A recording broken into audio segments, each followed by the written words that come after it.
1 Maccabees chapter 14. In the 172nd year, King Demetrius assembled his forces and marched into Media to obtain help so that he could make war against Trypho. When King Arsaces of Persia and Media heard that Demetrius had invaded his territory, he sent one of his generals to take him alive. The general went and defeated the army of Demetrius and seized him and took him to Arsaces, who put him under guard.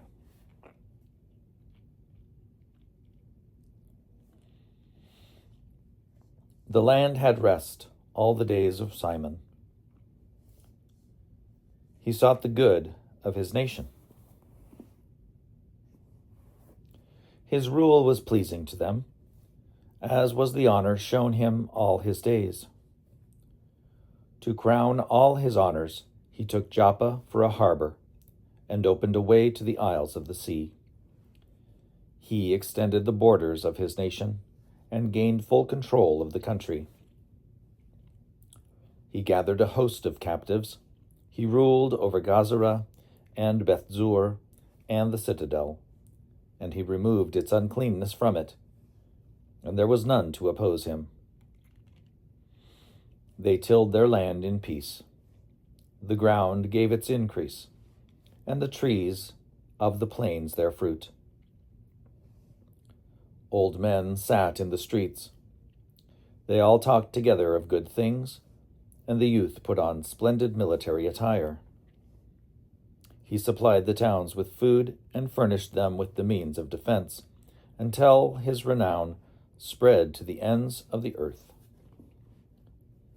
He established peace in the land, and Israel rejoiced with great joy. All the people sat under their own vines and fig trees, and there was none to make them afraid. No one was left in the land to fight them, and the kings were crushed in those days. He gave help to all the humble among his people. He sought out the law, and did away with all the renegades and outlaws. He made the sanctuary glorious, and added to the vessels of the sanctuary.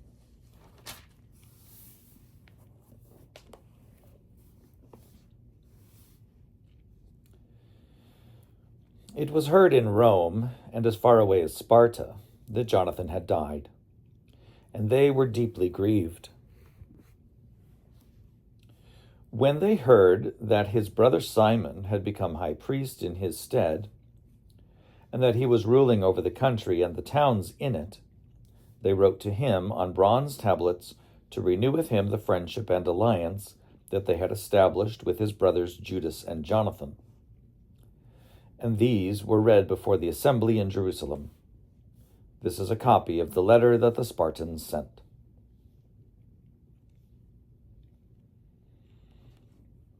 The rulers and the city of the Spartans, to the high priest Simon and to the elders, and the priests and the rest of the Jewish people, our brothers, greetings. The envoys who were sent to our people have told us about your glory and honor, and we rejoiced at their coming. We have recorded what they said in our public decrees as follows. Numenius, son of Antiochus, and Antipater, son of Jason, envoys of the Jews, have come to us to renew their friendship with us. It has pleased our people to receive these men with honor and to put a copy of their words in the public archives, so that the people of the Spartans may have a record of them. And they have sent a copy of this to the high priest Simon. After this, Simon sent Numenius to Rome with a large gold shield weighing 1,000 minas to confirm the alliance with the Romans. When the people heard these things, they said, "How shall we thank Simon and his sons? For he and his brothers and the house of his father have stood firm. They have fought and repulsed Israel's enemies and established its freedom." So they made a record on bronze tablets and put on pillars on Mount Zion. Put it on pillars on Mount Zion.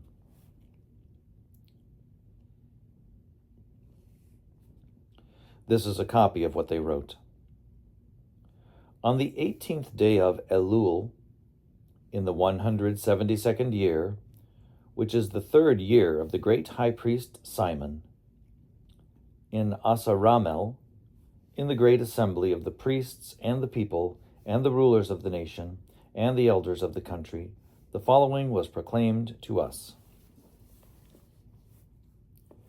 Since wars often occurred in the country, Simon, son of Mattathias, of the clan of Joarib, and his brothers exposed themselves to danger and resisted the enemies of their nation in order that their sanctuary and the law might be preserved. And they brought great glory to their nation. Jonathan rallied the nation, became their high priest, and was gathered to his people. When their enemies decided to invade their country and lay hands on their sanctuary, then Simon arose up and fought for his nation. He spent great sums of his own money. He armed the soldiers of his nation and paid them wages.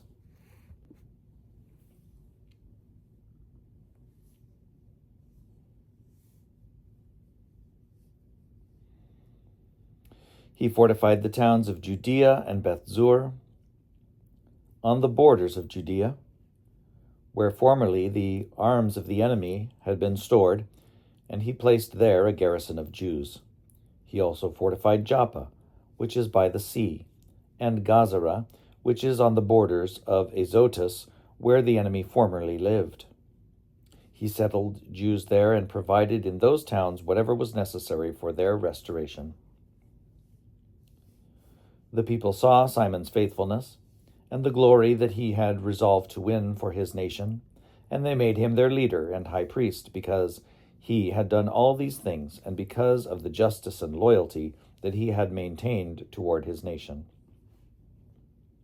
He sought in every way to exalt his people. In his days things prospered in his hands, so that the nations were put out of the country, as were also those in the city of David in Jerusalem, who had built themselves a citadel from which they used to sally forth and defile the environs of the sanctuary, doing great damage to its purity.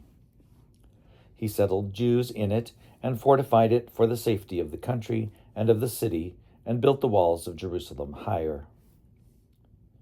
In view of these things, King Demetrius confirmed him in the high priesthood, made him one of his friends, and paid him high honors. For he had heard that the Jews were addressed by the Romans as friends and allies and brothers, and that the Romans had received the envoys of Simon with honor. The Jews and their priests have resolved that Simon should be their leader and high priest forever, until a trustworthy prophet should arise, and that he should be governor over them, and appoint officials over its tasks, and over the country, and the weapons, and the strongholds. And that he should take charge of the sanctuary, and that he should be obeyed by all, and that all contracts in the country should be written in his name, and that he should be clothed in purple and wear gold. None of the people or priests shall be permitted to nullify any of these decisions, or to oppose what he says, or to convene an assembly in the country without his permission, or to be clothed in purple, or put on a gold buckle. Whoever acts contrary to these decisions, or rejects any of them, shall be liable to punishment. All the people agreed to grant Simon the right to act in accordance with these decisions. So Simon accepted and agreed to be high priest, to be commander and ethnarch of the Jews, and priests, and to be protector of them all. And they gave orders to inscribe this decree on bronze tablets, to put them up in a conspicuous place in the precincts of the sanctuary, and to deposit copies of them in the treasury, so that Simon and his sons might have them.